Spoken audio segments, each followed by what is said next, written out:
بسم اللہ الرحمن الرحیم۔ بسم اللہ الرحمن الرحیم۔ نمازیوں کی اقسام۔ یہاں یہ بات بھی پیش نظر رکھیں کہ موسمی عبادت گزاروں یا رمضانی نمازیوں کی طرح ہی نمازیوں کی چند اور قسمیں بھی ہے۔ مثلا نمبر 1، 8 کے نمازی، وہ لوگ جو سارا ہفتہ پنجگانہ نمازوں سے تو قطعی غافل و بیگانہ رہتے ہیں کہ جیسے ان پر فرض ہی نہیں، اور جب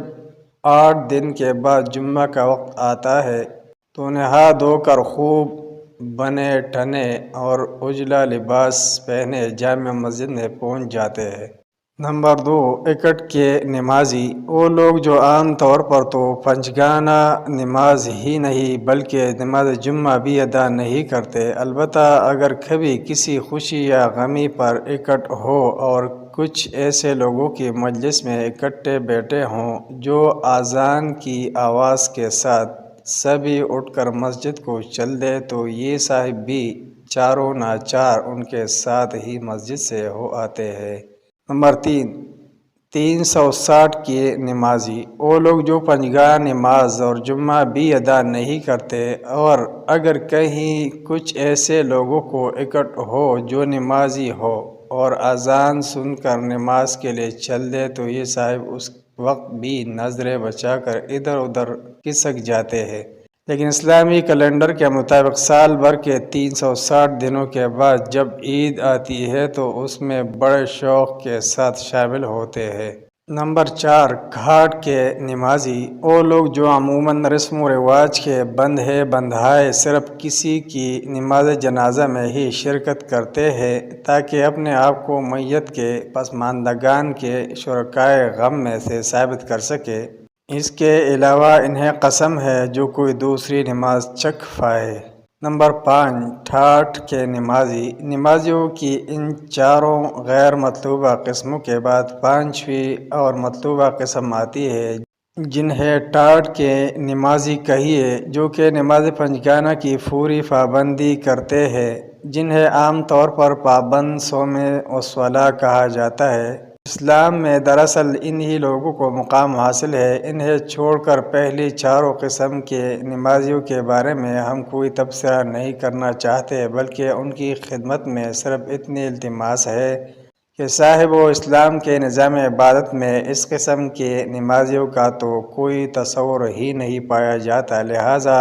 آپ ہی اپنی اداؤں پہ ذرا غور کریں، ہم اگر عرض کریں گے تو شکایت ہوگی۔ نمبر 19، روزہ کے طبی فوائد و ثمرات۔ سابق سطور میں ہم نے صرف ان فضائل و برکات کا تذکرہ کیا ہے جو کہ کتاب و سنت سے ثابت ہے، اور کسی فرض کی فرضیت ثابت ہو جانے کے بعد ان فضائل و برکات کی تلاش و جستجو زیادہ سے زیادہ ترغیب دلانے کے لیے ہی مفید ہو سکتی ہے، ورنہ جس کام کی فرضیت ثابت ہو جائے اس کا بجا لانا واجب ہو جاتا ہے، چاہے اس کی کوئی مصلحت سمجھ میں آئے یا نہ آئے۔ لیکن یہ بھی اللہ کا احسان ہے کہ اس نے فرائض کی بجا آوری پر بھی ہمارے لیے بڑے بڑے انعامات رکھے ہوئے ہیں۔ جب کسی فریضہ کی فرضیت کو ثابت کرنے کے لیے اس کے روحانی و اخروی فضائل و برکات کی بھی ضرورت نہیں تو پھر اس کے دنیاوی یا مادی فوائد و ثمرات کا پایا جانا یا ان کا علم ہو سکنا کہاں ضروری ہو سکتا ہے، جبکہ یہ بھی اللہ تعالیٰ کا خاص کرم ہے کہ اس کے عائد کردہ فرائض روحانی و اخروی فضائل و برکات کے ساتھ ساتھ دنیاوی و مادی فوائد و ثمرات سے بھی خالی نہیں ہے۔ مثلاً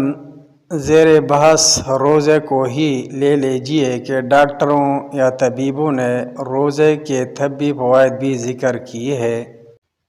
اور مغربی ممالک کے بعض ماہرین طب نے تو افریقی ممالک کے مختلف مناطق کے مطالعاتی دورے کیے اور ان کی جو تفصیلات مرتب کی ہے ان میں عمومی الفاظ میں فاقہ کشی اور اسلامی زبان میں روزے کا ذکر بھی کیا ہے، اور بتایا ہے کہ روزہ ملیریا بخار کے لیے تیر بہدف نسخہ ہے۔ عالمی ادارے صحت میں کام کرنے والے اسپیشلسٹ آرمینیو آنوری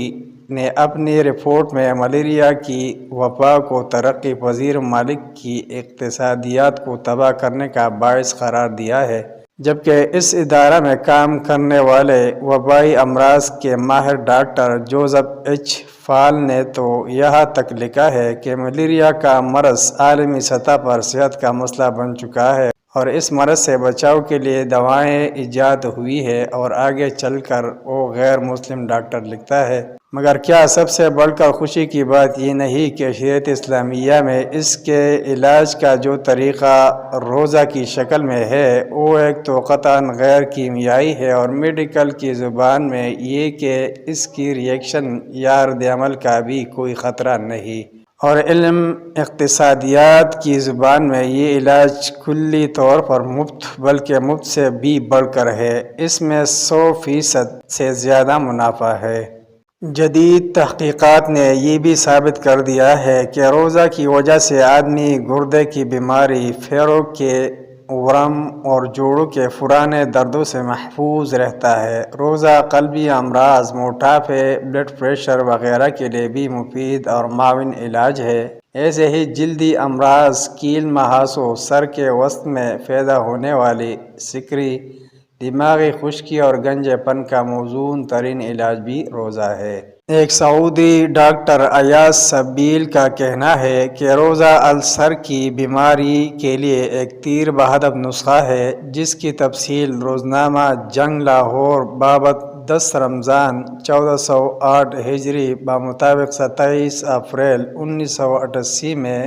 صفحہ 8 پر شائع ہو چکی ہے۔ نمبر 20، روزہ کے نفسیاتی فوائد و ثمرات۔ ماہرین نفسیات کے یہاں یہ امر مسلم ہے کہ نفسیاتی اضطراب، قلق، حزن، پژمردگی، افسردگی، وسوسہ اور ہسٹیریا وغیرہ کا اصل سبب قوت ارادی و قوت برداشت اور خود اعتمادی کا فقدان ہے، جبکہ روزہ انسان میں قوت ارادی، رشد نفسی اور خود اعتمادی پیدا کرتا ہے، لہذا روزہ تمام نفسیاتی امراض کا بہترین اور مفت علاج ہے۔ معلوم ہوا کہ رمضان المبارک جہاں نیکیاں کمانے کا سیزن ہے، وہی مہلک امراض سے نجات پانے کا ذریعہ بھی ہے، اور مغربی ممالک کے ان غیر مسلم ماہرین اور سلم اتباع کے تحقیقات و شہادات اس امر کا منہ بولتا ثبوت ہے۔ نمبر 21، روزہ کے اقتصادی فوائد و ثمرات۔ روزہ کے طبی و نفسیاتی پہلوؤں کے علاوہ یہ بے شمار مادی و اقتصادی فوائد و ثمرات کا ذریعہ بھی ہے اور نظم و ضبط سکھانے کا سبب بھی۔ جس کی تفصیلات مطلوب ہو تو علامہ محمد رشید رضا مصری کی تفسیر المنار جلد 2 صفحہ 144 تا 149، طبع بیروت، اور ڈاکٹر مصطفیٰ السباعی مؤلف السنہ و مکانتہا فی التشریع الاسلامی کی کتاب احکام الصیام و فلسفہ، صفحہ 38 تا 42 دیکھے جا سکتے ہیں۔ ترک روزہ پر وعید۔ روحانی و جسمانی اور دنیاوی و اخروی فوائد و برکات پر مشتمل اس عبادت روزہ کو اسلام میں فرض قرار دیا گیا ہے، اور فطرت سلیمہ کا تقاضا تو یہ ہے کہ پورے جوش و جذبہ اور شوق و ذوق کے ساتھ نہ صرف ماہ رمضان میں ہی روزوں کی پابندی ہو بلکہ غیر رمضان کے نفلی روزے رکھنے میں بھی کمی نہ کی جائے، جن کی تفصیل بھی اس کتاب کے دوسرے حصے احکام و مسائل روزہ میں ذکر کر دی گئی ہے۔ یا کم از کم سال بعد اس ایک ماہ کے روزوں میں سے تو کوئی ایک روزہ بھی چھوڑنے کے جرم کا ارتکاب نہ کرے، ورنہ پھر یہ بھی یاد رہے کہ رمضان المبارک کا ایک بھی روزہ جان بوجھ کر بلا عذر شرعی چھوڑ دیا تو یہ گناہ کبیرہ ہے، جیسا کہ علامہ ذہبی رحمہ اللہ کی کتاب الکبائر سے معلوم ہو رہا ہے کہ انہوں نے کبیرہ گناہوں میں سے چھٹے گناہ کی جگہ بلا عذر رمضان کا ایک دن کا روزہ چھوڑنا ہی لکھا ہے۔ ایسے ہی علامہ حیثمی رحمہ اللہ نے الزواجر عن اقتراب الکبائر جلد اول صفحہ 195 پر رمضان کا ایک بھی روزہ چھوڑنے کو کبیرہ گناہ شمار کیا ہے، کیونکہ تارک روزہ کے بارے میں بڑی سخت وعید آئی ہے، چنانچہ صحیح بخاری میں تعلیقاً اور ابو داود و ترمیزی، نسائی ابن ماجہ، دارمی و بحیقی اور صحیح ابن خزیمہ مسند احمد میں حضرت ابو ہریرہ رضی اللہ عنہ سے موصولاً و مرفوعاً مروی ہے، جس نے رمضان کے ایک بھی دن کا روزہ کسی مرض یا عذر کے بغیر ہی ترک کر دیا، وہ اگر ساری عمر بھی روزے رکھتا رہے تب بھی اس کی کمی پوری نہیں کر سکے گا۔ اس حدیث کو تو محدثین کرام نے ضعیف قرار دیا ہے، جبکہ ایسے ہی کئی دیگر روایات بھی ہے۔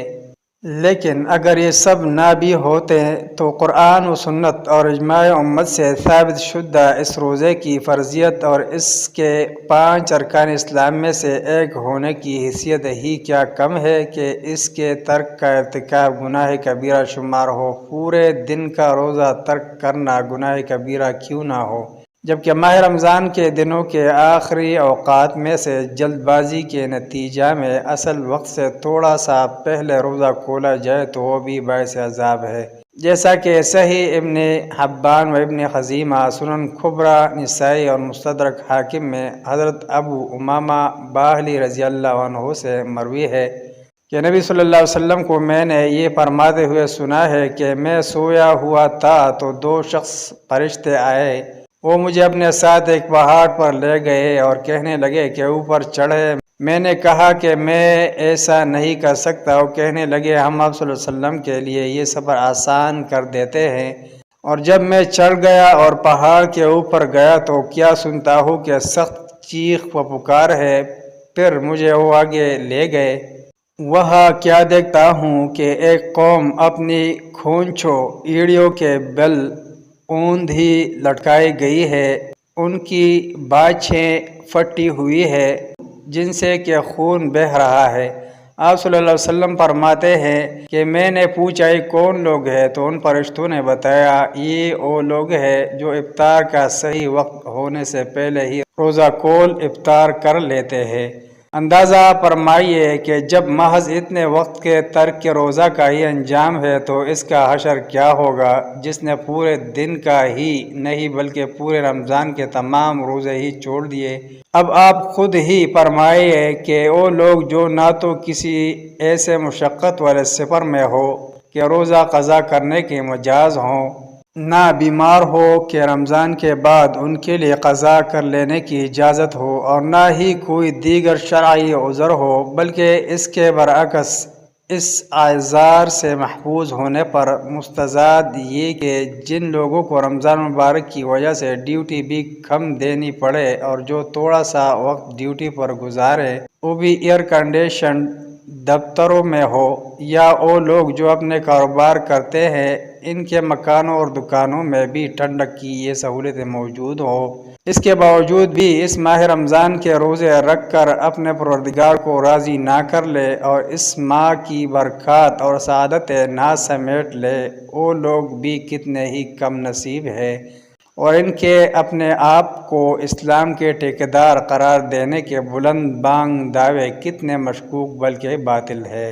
اللہ عز و جل، رسول صلی اللہ علیہ وسلم اور جبرائیل علیہ السلام کی لعنت و پھٹکار۔ بعض احادیث جن کی اسناد پر انفرادی طور پر تو کلام کیا گیا ہے لیکن مجموعی طور پر ان کی شواہد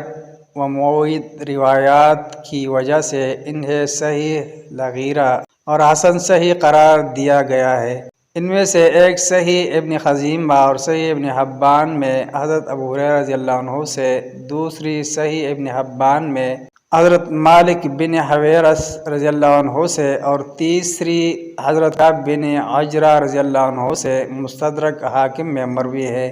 ان احادیث میں ایک واقعہ مذکور ہے کہ نبی اکرم صلی اللہ علیہ وسلم نے ممبر لانے کا حکم فرمایا، اور جب ممبر لایا گیا تو آپ صلی اللہ علیہ وسلم اس پر رونق افروز ہوئے، لیکن جب پہلی سیڑھی پر قدم رکھا تو فرمایا آمین، جب دوسری پر قدم رکھا تو فرمایا آمین، اور جب تیسری پر قدم رنجا فرمایا تو بھی فرمایا آمین۔ جب آپ صلی اللہ علیہ وسلم ممبر سے نیچے تشریف لائے تو ہم نے عرض کیا کہ آج ہم نے آپ صلی اللہ علیہ وسلم سے ایک ایسی چیز سنی ہے جو اس سے پہلے کبھی نہیں سنی تھی۔ اس کے جواب میں نبی اکرم صلی اللہ علیہ وسلم نے بتایا کہ جب میں نے پہلی سیڑھی پر قدم رکھا تو حضرت جبرائیل علیہ السلام میرے پاس آئے آئے تھے اور انہوں نے کہا تھا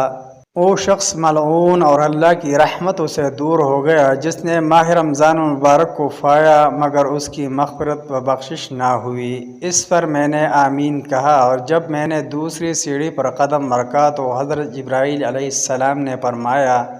وہ شخص ملعون و مرحوم ہے جس کے پاس آپ صلی اللہ علیہ وسلم کا ذکر جمیل ہو اور وہ آپ صلی اللہ علیہ وسلم پر درود نہ پڑھے۔ اس پر میں نے آمین کہا تھا، اور جب میں نے تیسری سیڑھی پر قدم رکھا تو حضرت جبرائیل علیہ السلام نے کہا تھا او ملعون و حرامہ نصیب ہے جس کی زندگی میں اس کے ماں باپ یا ان میں سے کوئی ایک بڑھاپے کو پائے اور وہ اسے خدمت کے عوض جنت میں داخل نہ کر دے۔ اس پر بھی میں نے آمین کہا تھا۔ ان حدیث میں 3 کاموں کی خوب ترغیب دلائی گئی ہے۔ ان کے نہ کرنے والوں پر لعنت و پھٹکار کی گئی ہے، انہیں جنت و رحمت الہی سے محروم و دور قرار دیا گیا ہے، اور ماہ رمضان کے روزے نہ رکھنے اور والدین کی خدمت نہ کرنے والوں کو تو جہنم کی وعید بھی سنائی گئی ہے، جیسا کہ صحیح ابن حبان و ابن خزیمہ میں حضرت مالک بن حویرث اور حضرت ابو ہریرہ رضی اللہ عنہما اس سے مروی احادیث کے الفاظ فَدَخَلَ النَّارَ فَأَبْعَدَهُ اللَّهُ سے پتہ چلتا ہے کہ اس موقع کو پانے کے باوجود وہ جہنم میں داخل ہو گیا تو وہ بہت ہی ملعون و حرامہ نصیب ہے۔